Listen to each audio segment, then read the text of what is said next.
Un convertido a Jesús se encuentra con un amigo no creyente, ¿no? Y le dice, ¿así que te convertiste a Cristo? Sí. Entonces debes saber mucho sobre él. ¿En qué país nació? No, eso no sé. ¿Y a qué edad murió? No, no me lo enseñaron. Bueno, ¿y cuántos sermones predicó Cristo? No sé, qué sé yo. Bueno, la verdad que lo conocés muy poco para decir que te convertiste a él.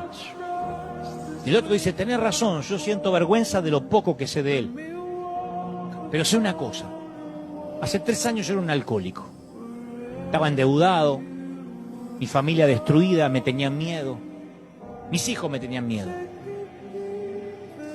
Y yo ahora dejé de beber, no tengo deudas. Mi hogar es un hogar feliz, mis hijos me esperan mi regreso cada noche. Cristo hizo todo eso por mí, eso es lo único que sé de Cristo. El relato que acaba de hacer Dante Gebel me hace recordar lo que dice en Juan 9:24. Entonces volvieron a llamar al hombre que había sido ciego y le dijeron, da gloria a Dios, nosotros sabemos que este hombre es pecador. Entonces él le respondió y dijo, si es pecador, no lo sé. Una cosa sé, que habiendo yo sido ciego, ahora veo. Ya muchos conocemos esta historia, donde Jesús le devolvió la vista a un hombre ciego, y este hombre ciego fue llamado delante de los fariseos, y obviamente el hombre que había recibido el milagro atinó solamente a responder, yo no sé si es pecador, pero una cosa sé, que yo era ciego y ahora veo. Al igual que la historia que contó Dante Gebel, vemos a 2 hombres que no conocen a Jesús muy ampliamente, y lo que también hacen estos 2 hombres es contar sobre lo que Jesús hizo en sus vidas. Amados hermanos, esto es maravilloso. Todos nosotros sabemos lo que Jesús hizo por nosotros, lo que hizo en nuestras vidas, y cómo nos trasladó de las tinieblas a su luz admirable. Pero quiero aclarar algo muy importante aquí. A comparación de este hombre ciego al que contó Dante Gebel, el hombre ciego solo tenía unas horas de haber sido sanado y obviamente no conocía a Jesús. Pero el que contó Dante Gebel nos dice que tuvo 3 años de haber conocido a Jesús, pero no sabía mucho de él. Hace 3 años yo era un alcohólico.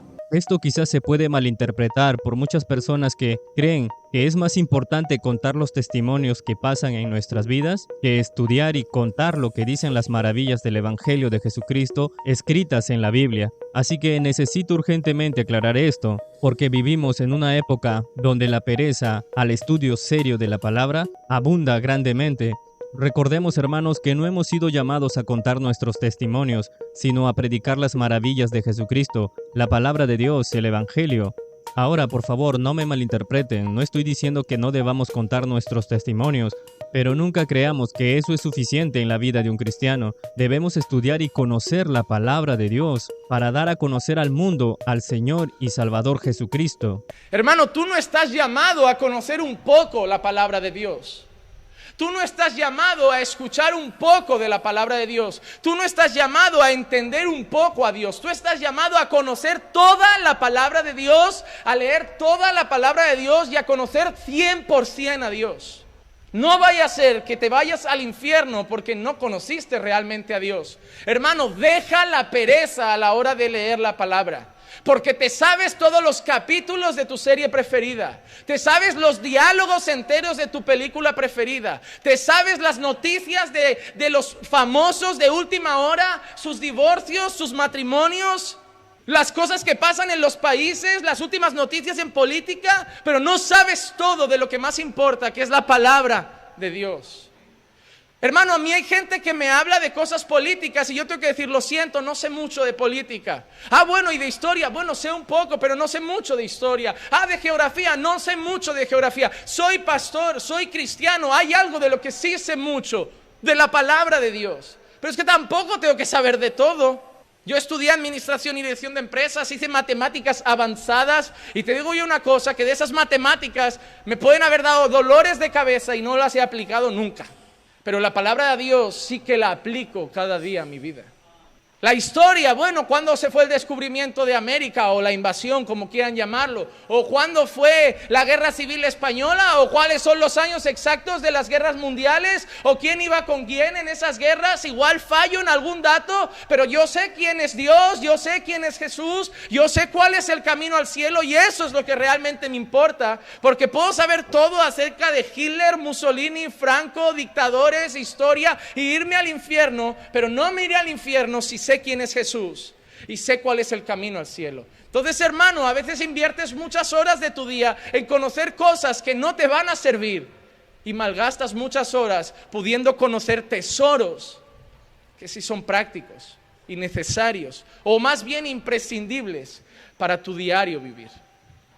Hermano, como creyentes estamos llamados a conocer a Dios y luego conocer, si quieres, otras cosas. Pero el problema es que muchas veces somos perezosos y la pereza nos ha jugado malas pasadas, y la peor mala pasada que nos ha jugado es decir amén a todo lo que nos han dicho durante mucho tiempo. Nuestro Señor Jesucristo dijo esto: y esta es la vida eterna, que te conozcan a ti, el único Dios verdadero, y a Jesucristo, a quien has enviado. Encontramos también en Oseas 4:6: mi pueblo fue destruido por falta de conocimiento. Por cuanto desechaste el conocimiento, yo te echaré del sacerdocio, y porque olvidaste la ley de tu Dios, también yo me olvidaré de tus hijos.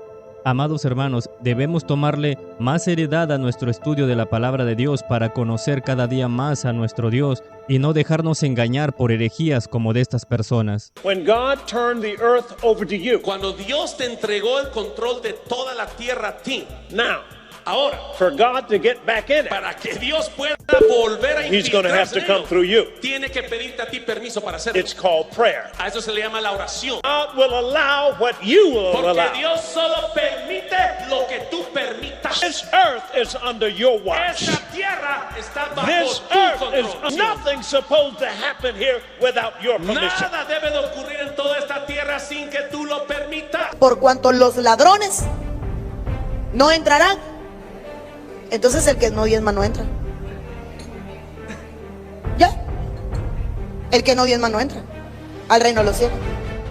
Y te voy a dar un regalo antes de terminar. Judas Iscariote sí trató de arreglar lo que hizo. Judas Iscariote tuvo lo que tiene que tener un hombre para irse a confesar.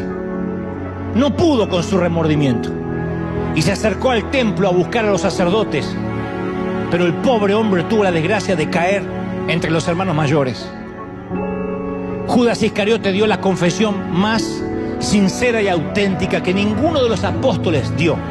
Dijo: he pecado, he derramado sangre inocente.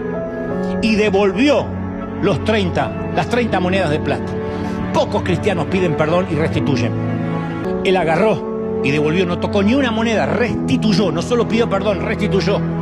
Lo comparo con la confesión de Pedro y fue mucho más sincera la de Judas, más descarnada, más auténtica.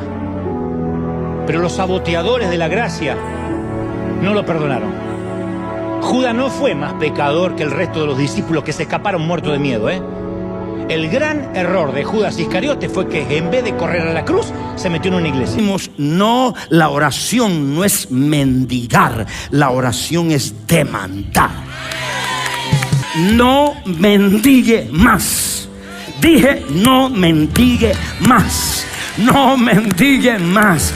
Demande, demande. Dios dice: hazme, demándame y recuérdame, basado en la palabra, recuérdame lo que yo te prometí. Ayer me hicieron una pregunta y es: pastor, todo el mundo habla de sana doctrina, pero si le preguntas a Cash Luna también dice que predica sana doctrina. Si le preguntas a Guillermo Maldonado también te dice que predica sana doctrina, y estoy convencido de que si el diablo se levantara y le preguntaras, también te diría que él conoce la sana doctrina.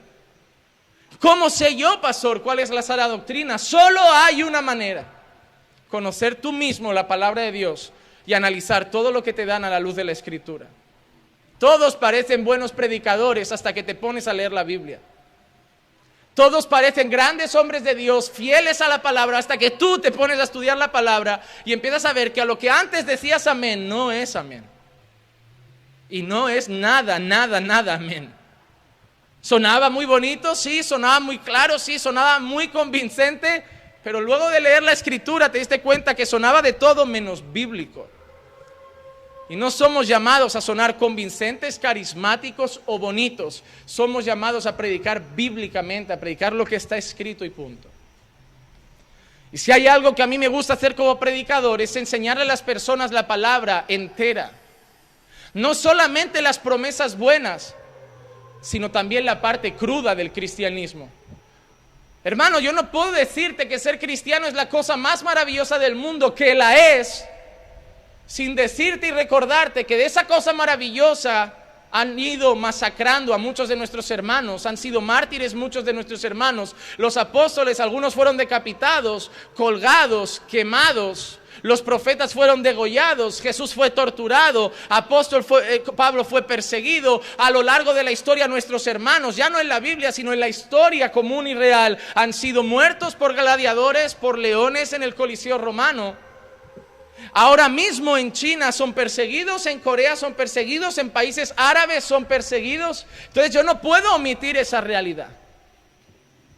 Y de la misma manera que te diré, Dios estará contigo siempre, te diré que si no pasas por persecución y por rechazo por causa del evangelio, probablemente no es porque Dios te esté guardando, es porque no eres cristiano verdaderamente. Dios tiene atributos que nos agrada escuchar. Misericordia, ¿a quien no le gusta esa palabra? Gracia, ¿a quien no le gusta esa palabra? Dios es amor, ¿a quien no le gusta esa palabra? Pero se nos olvida que en el mismo verso también dice, pero Dios también es fuego consumidor.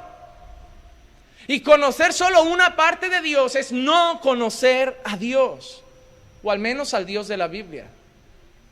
Si escuchas cualquier doctrina, cualquier principio, cualquier ley, cualquier enseñanza que se ponga al lado del Evangelio y se le da más énfasis que al Evangelio, no importa cuán ofensivo pueda ser en sí mismo, inmediatamente se convierte en una doctrina de demonios. ¿Cómo respondemos? Continuando preservando y proclamando el Evangelio y continuando soportando el sufrimiento, que inevitablemente vendrá como resultado. Una de las formas en la que esto conduce a este tipo de sufrimiento es que hay un mundo ahí afuera que odia el Evangelio porque aman su pecado, y están viendo esto ahora mismo. Odian el Evangelio porque aman su pecado, y el Evangelio es proclamado, pero luego hay falsos maestros que se rascan los oídos.